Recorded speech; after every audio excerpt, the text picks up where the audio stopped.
आज से 2 दिन पहले एक स्टूडेंट का मेरे पास मेल आता है और वो मुझसे बोलता है कि प्रशांत भैया, वैसे तो मैं आपकी बहुत इज्जत करता हूं, आप ना मेरे फेवरेट टीचर हो, लेकिन फिर भी आपकी एक बात मुझे बिल्कुल भी पसंद नहीं आती।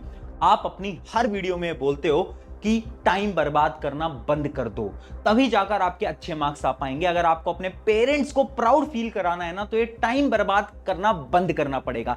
लेकिन भैया रियलिटी तो ये है ना कि मैं टाइम बर्बाद करता नहीं हूं, बट मेरे पास टाइम है ही नहीं। आप बोलते हो कि अगर टॉप करना है तो पहले वन शॉट देखो, क्वेश्चन प्रैक्टिस करो, सैंपल पेपर लगाओ। अरे भैया इतना टाइम कहां से लेकर आऊं मैं स्टार्ट करता हूं, स्कूल जाता हूं सुबह उठते ही, उसके बाद मेरे कुछ ट्यूशन वगैरह होता है, मैं वहां चला जाता हूं। बीच के टाइम में थोड़ा बहुत खाना वाना खाता हूं, थोड़ा बहुत इधर उधर जाता हूं, जिससे कि मेरा पूरा दिन निकल जाता है। रात को थोड़ी देर पढ़ने का समय मिलता है जिसके अंदर मैं नोट्स बना रहा होता हूं। तो मुझे ये बताओ कि आप ये जो स्ट्रैटेजीज बताते हो ना, आप ये टॉपर के लिए बताते हो या फिर हमारे जैसे एवरेज बच्चे के लिए भी बताते हो? हाय एवरीवन, मैं हूं आप सभी का अपना प्रशांत भैया। ये जो स्टोरी है ना, ये जो कहानी है ना, ये एक स्टूडेंट की है जिसका नाम है राहुल, जिसने मुझे इतना बड़ा मेल लिखा। और उस मेल को सुन के ना मैं शॉक हो गया, क्योंकि ये कहानी एक अकेले लड़के की नहीं है, ये कहानी तुम्हारी भी हो सकती है। कि तुम चाहते तो हो कि तुम अपना टाइम बर्बाद ना करो, लेकिन तुम्हारे पास टाइम होता ही नहीं है ना? यही तो कहानी है। तुम चाहते हो टॉप करना, बट टाइम तुम निकाल के कहां से लेकर आओगे? तो पता है, उस लड़के को ना मैंने अपना नंबर दिया और मैंने उसको बोला कि यार राहुल, तू ना मुझे कॉल करना। राहुल ने मुझे फोन मिलाया और ये सारी अपनी प्रॉब्लम बताई। और पता है मैंने राहुल से क्या पूछा? मैंने राहुल से पूछा कि यार तेरा टाइम टेबल क्या है, पहले मुझे वो बता। तो राहुल ने बोला कि भैया चलो मैं आपको अपना टाइम टेबल बताता हूं। मैं सुबह उठता हूं 7 बजे, 8 बजे से मेरा स्कूल वगैरह होता है ना, तो 8 से 2 तो मेरा पूरा का पूरा टाइम स्कूल के अंदर निकल जाता है। मैंने कहा हाँ यार, स्कूल जाना तो बहुत जरूरी है, इस समय पर तो स्कूल छोड़ ही नहीं सकते, स्पेशली 9th और 10th के बच्चों को तो स्कूल जाना बहुत जरूरी होता है। मैंने कहा ठीक है। फिर क्या करता है? फिर भैया 4 से 8 ना मेरा ट्यूशन होता है, मेरा 4 घंटे का ट्यूशन है ना, साइंस और मैथ का, मुझे वहां जाना रहता है। तो मैंने बोला ये जो 2 से 4 का टाइम है, ये कहां लगाता है राहुल? तो राहुल ने बोला यार भैया, स्कूल से आऊंगा, थक जाऊंगा, थोड़ी देर सोऊंगा भी, तो खाना वाना भी तो खाऊंगा, तो 1-2 घंटे तो ऐसे निकल जाता है, पता ही नहीं चलता। मैंने कहा ठीक है, कोई दिक्कत नहीं है, एकदम रीजनेबल है कि हाँ 2 घंटे तो लग सकते हैं। फिर 4 से 8 के बाद क्या करता है भैया? फिर आता हूं 8 बजे और 8 से 9 क्या करता हूं? अपना खाना वाना करता हूं, डिनर विनर करता हूं। मैंने कहा ठीक है, बहुत बढ़िया। फिर भैया 10 बजे से ना मैं पढ़ना बैठ जाता हूं। तो मैंने बोला ये जो 9 से 10 का गैप था, इसमें क्या करा भैया? ये जो 9 से 10 वाला गैप था ना, इसमें ना मैं ना फ्री फायर खेलता हूं। मैंने कहा फ्री फायर क्यों खेलता है भैया? वो ना दोस्तों का प्रेशर होता है, कभी कभार ना दोस्त बुला लेते हैं, कहते हैं कि यार 1 मैच करते हैं, 2 मैच करते हैं, और उसमें हमारा 1 घंटा डेली निकल जाता है। मैंने कहा ठीक है, चल 1 घंटा ही तो निकल रहा है, कोई दिक्कत नहीं है, यहां पर तूने फ्री फायर भी खेल लिया, अब 10 से 12 तो पढ़ाई करता होगा। फिर बोलता है नहीं भैया, पढ़ाई नहीं करता, थोड़ी देर पढ़ाई करता हूं। फिर क्या करता हूं? मैं नोट्स बनाता हूं, क्योंकि नोट्स वगैरह बनाने भी तो जरूरी होते हैं, स्कूल के अंदर प्रोजेक्ट वगैरह मिलते हैं, वो भी तो जरूरी होते हैं। वो सब करता हूं मैं रात के 10 से 12 के बीच में, और फिर मैं सो जाता हूं। मैंने बोला राहुल, मुझे एक बात बता, तेरी कोई गर्लफ्रेंड है? तो पहले तो वो बड़ा झिझक गया और उसने बोला नहीं भैया, ऐसा तो कुछ नहीं है। मैंने कहा इमेजिन कर, कल को तेरी कोई गर्लफ्रेंड हो, ठीक है, और आज तेरी गर्लफ्रेंड का जन्मदिन है, यानी बर्थडे है, और वो तुझसे फोन करके बोले कि यार राहुल, तुझे ना एक केक लेकर 8 बजे उसके घर के बाहर जाना ही पड़ेगा, तो क्या अब तू जाएगा?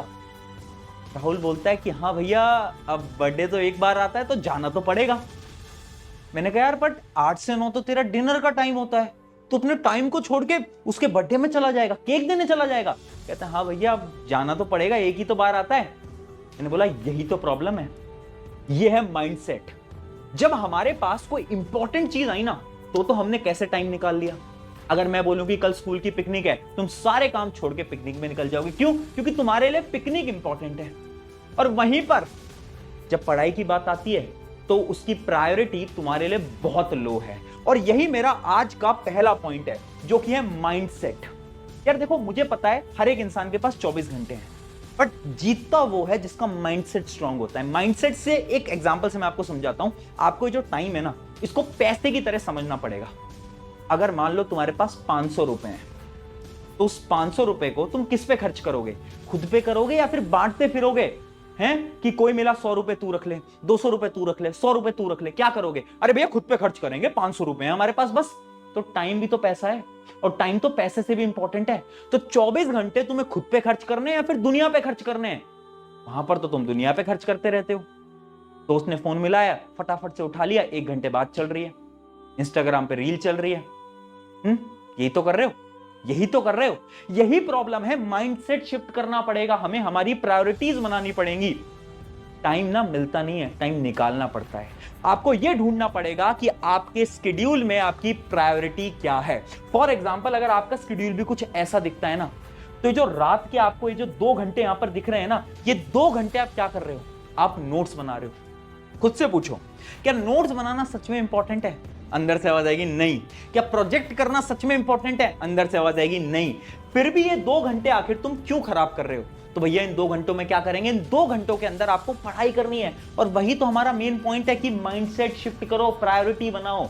हर रोज जब भी तुम सोने जा रहे हो ना, अगले दिन की प्रायोरिटी लिखनी पड़ेगी कि ठीक है, पहली प्रायोरिटी मेरी क्या है? पहली प्रायोरिटी मुझे साइंस करनी है।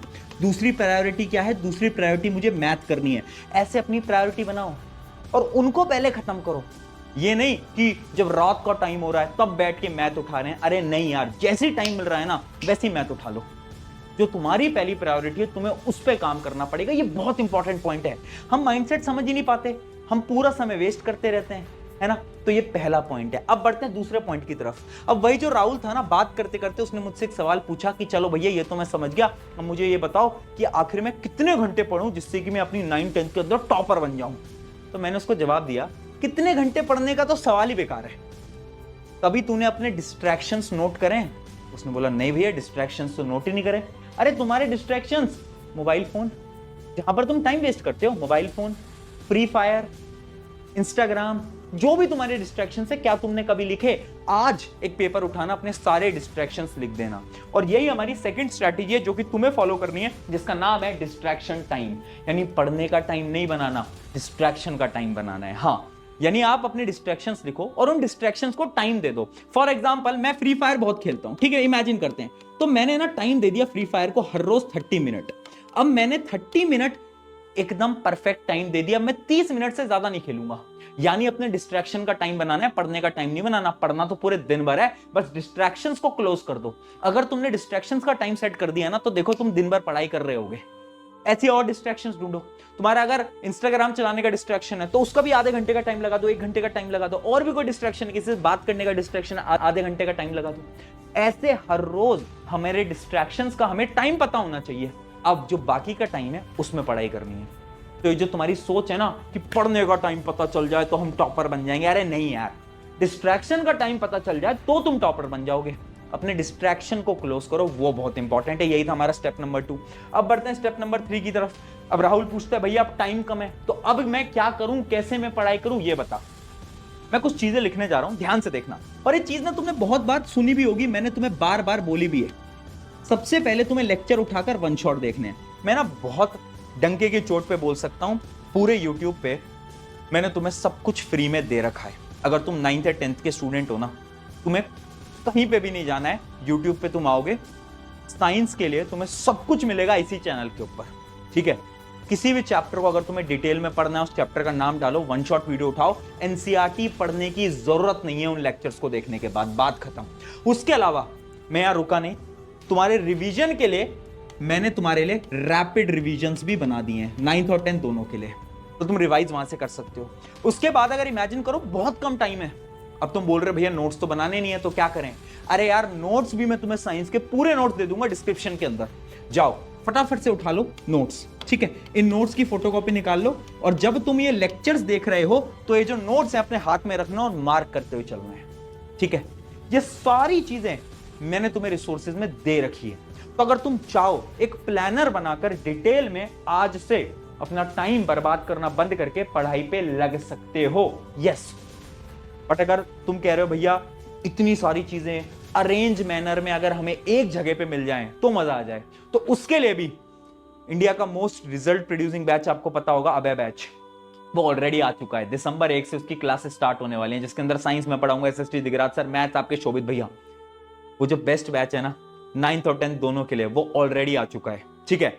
बट मैं फिर बोल रहा हूं, अगर तुम चाहते हो ना कि तुम YouTube से पढ़ो, बिल्कुल पढ़ो, सब कुछ मैंने दे रखा है। बट अगर तुम चाहते हो अगले 45 दिन के अंदर डिटेल्ड मैनर में आपका कोर्स खत्म हो जाए, तो फिर तुम अवे बैच के अंदर जा सकते हो, है ना। ये दोनों बैनर आप देख सकते हो, एक 9th का एक 10th का है। 9th की जो प्राइस है वो 999 है, मात्र 1000 रुपए। एक कोड नेक्स्ट 3000 आप लगा सकते हो। सिमिलरली 10th की जो प्राइस है वो है 1199, यानी 1200 रुपए, सेम कोड लगाकर, ठीक है।